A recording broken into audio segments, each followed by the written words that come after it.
Great. Let's start with Section 1, Prologue. The End of Us. 400 words from your story. My gay neighbor introduced me to a new world after my breakup, gay love story. Prologue. The End of Us.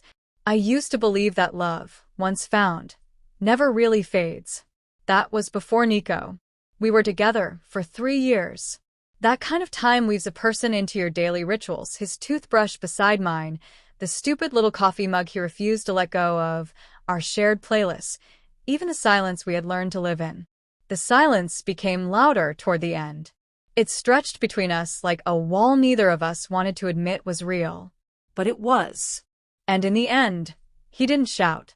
He just packed up his things and left one morning while I was at work. A note on the counter. No explanation. No goodbye. Just his name and a messy little heart drawn underneath it. That was 2 weeks ago. Now I'm standing in the doorway of my new apartment, staring at peeling paint and unfamiliar corners, wondering how the hell I got here.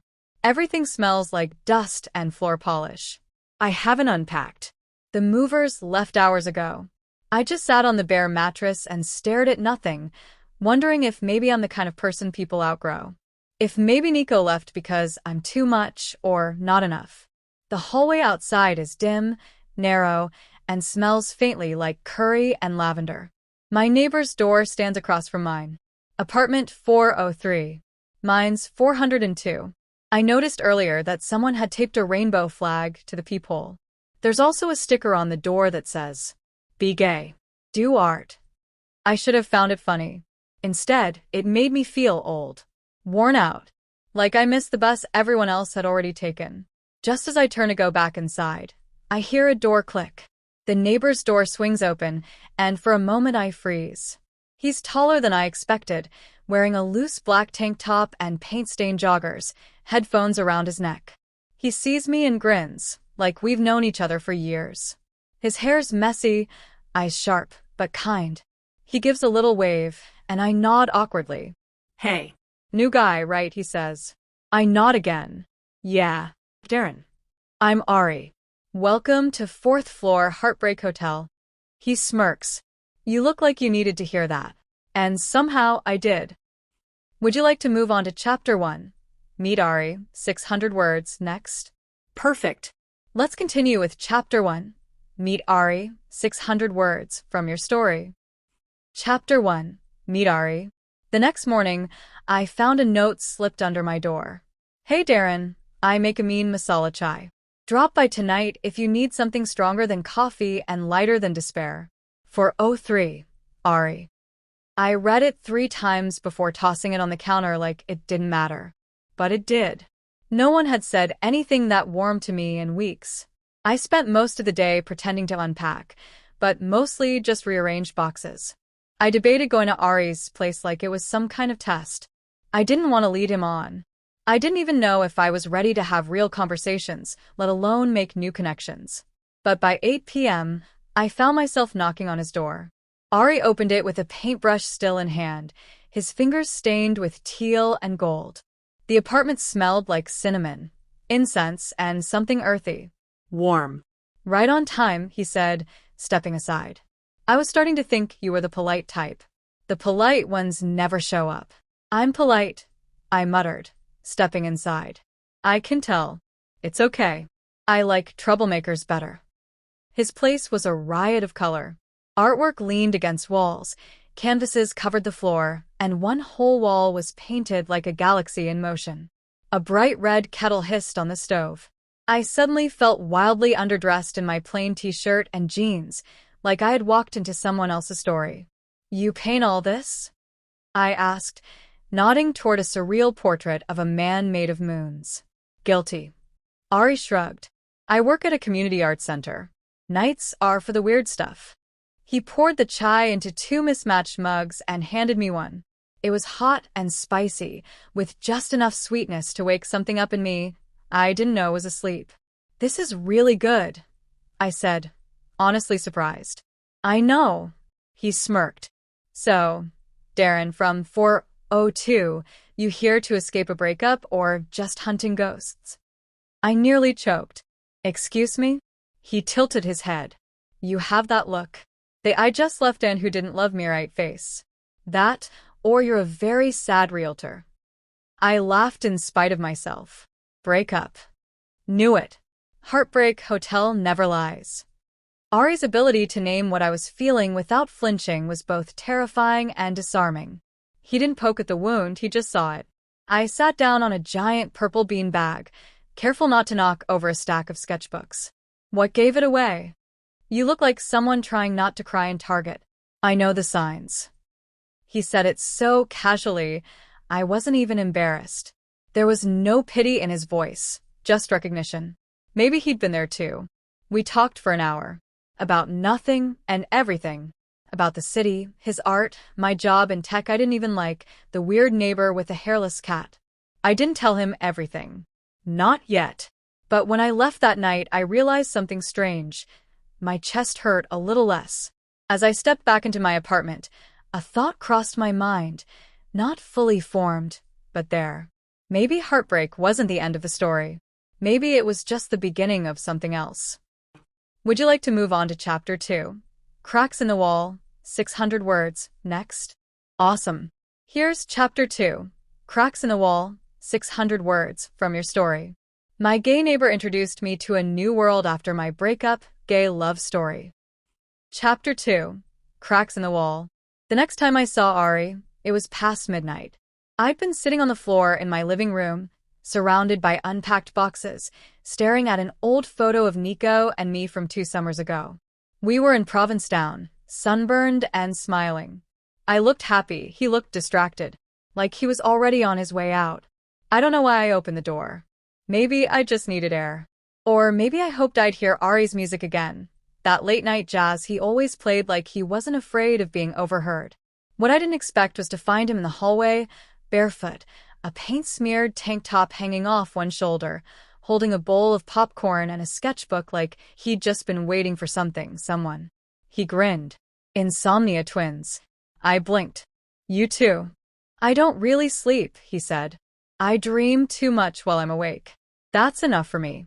He didn't wait for an invitation. Just stepped into my place like he belonged there, sat cross-legged on the floor, and offered me popcorn. You okay? He asked softly, not looking directly at me. I hesitated. I saw an old picture. Ah. The memory landmines. He leaned back. You think you're fine, then boom, there's you 3 years ago, in love and 20 pounds lighter. That made me laugh, even though I didn't want to. Exactly. We sat in silence for a while, the kind that feels like company, not pressure. Ari pulled out a pencil and started sketching something in the corner of his book. Do you ever wonder, I said slowly, if maybe you're not built for love? Like, you want it so badly, but it always slips away? Ari didn't answer right away. Then he said, I used to. I spent years thinking I was too much, too loud, too brown, too queer, too something. Then I realized it's not about being too anything. It's about being with someone who doesn't flinch when you show them all of you. I looked at him. Really looked at him. He said it so calmly, like someone who had already made peace with every part of himself. I couldn't imagine that kind of certainty. I think I'm still flinching, I admitted. That's okay, he said. You're still here. He reached over and, with a gentle confidence I wasn't expecting, tucked a stray piece of hair behind my ear. It was such a small gesture. So intimate. Not seductive, just kind. Real. You don't have to tell me everything, he added. But if you ever want to, I'll listen. No judgment. No rush. I nodded, my throat tight. That night, after he left, I looked around my half-unpacked apartment and realized something had shifted. The air felt warmer. The silence, less heavy. Ari hadn't asked for anything. He didn't pry. But he'd managed to pull me out of myself, even just for an hour. Maybe healing wasn't always loud or dramatic. Maybe sometimes it just looked like popcorn on the floor at midnight, and a neighbor who saw through the cracks without trying to fix them. Would you like to move on to Chapter 3? New Colors, 600 words, next? Great. Here's Chapter 3, New Colors, 600 words, from your story. My gay neighbor introduced me to a new world after my breakup, gay love story. Chapter 3, New Colors. Ari texted me 2 days later. Hey. My art shows tonight at the community center. You don't have to come, but you should. Dress like yourself, or who you want to be. Black heart. I stared at the message for a long time, unsure what he meant. I didn't know who I was anymore, let alone who I wanted to be. Still, I found myself standing in front of my closet that evening, skipping the usual black hoodie and jeans. I grabbed a shirt I hadn't worn since college. Deep emerald green, slightly too snug, but it made my shoulders look good. I even ran a comb through my hair. When I caught my reflection in the mirror, I didn't quite recognize the man looking back at me. But for the first time in weeks, that felt like a good thing. The community center was loud and alive with color. Murals covered the walls, rainbow lights flickered above a small stage, and a DJ played disco remixes from a corner booth. Queer people of all kinds danced, laughed, posed for selfies in front of a neon Love Out Loud sign.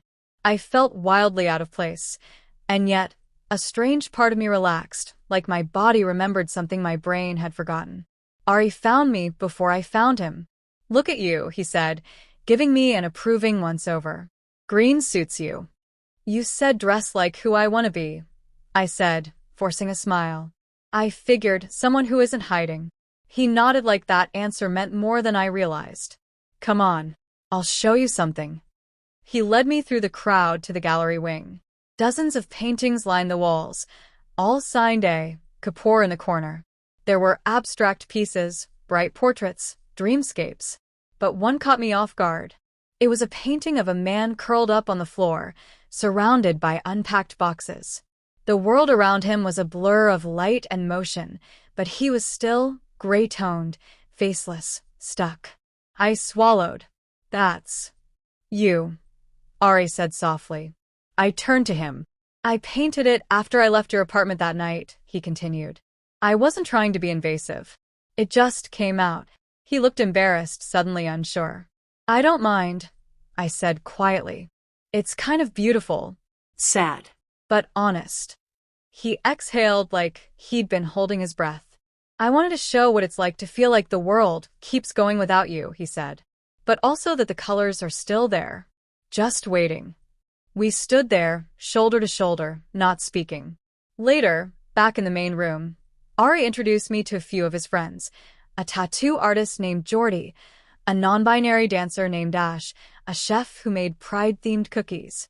They were vibrant, kind, totally themselves. I smiled, laughed even. It was the first time in months I felt like I wasn't performing, like I didn't have to shrink. Ari and I didn't dance. But once, our hands brushed, and neither of us pulled away. When I got home that night, I realized something strange. The grief wasn't gone, but it had stopped screaming. It sat quietly in a corner, making space for something else. Curiosity, maybe. Hope. Maybe healing didn't mean forgetting. Maybe it just meant making room for new colors to arrive. Would you like to continue with Chapter 4, Confessions at 2 a.m., 600 words, next? Absolutely. Here's Chapter 4, Confessions at 2 a.m., 600 words from your story. My gay neighbor introduced me to a new world after my breakup, gay love story. Chapter 4, Confessions at 2 a.m. We walked home from the show in silence. Not the awkward kind, though. The kind that hums with something unspoken, alive just beneath the surface. The city had quieted by then, traffic thinning, streetlights buzzing like soft static. Ari walked beside me, hands in his jacket pockets, humming under his breath. I didn't think I'd enjoy that, I said finally. But I did. I knew you would, he replied without looking at me. You just needed to remember what joy feels like. I laughed under my breath. I thought joy was for other people lately. He didn't answer right away. Then, I used to think that too. We stopped at the entrance to our building. I should have gone inside, but I didn't. Instead, I leaned against the railing, staring out at the quiet street. Ari leaned beside me, close enough that our arms brushed. You ever feel like you're still holding pieces of something that broke? I asked. Like you cleaned up the mess, but you kept some of the glass? Ari turned to me. His eyes were soft, serious now. All the time. I keep asking myself what I did wrong. I continued. Why Nico stopped trying. Why I didn't leave first. Why I stayed after the first time I stopped. After the first time he made me feel like I wasn't worth fighting for. After the first time he left a room to end an argument, then never came back. I hadn't said it out loud until now. Ari said nothing. Just waited. I think I thought if I was enough, he'd stay. I said, voice smaller than I wanted it to be. Ari turned to face me fully. You were enough. You are enough. His inability to love you, right, doesn't get to rewrite that. My throat tightened. But what if I fall for someone again, and it ends the same way? He looked at me for a long second, like weighing the words before speaking.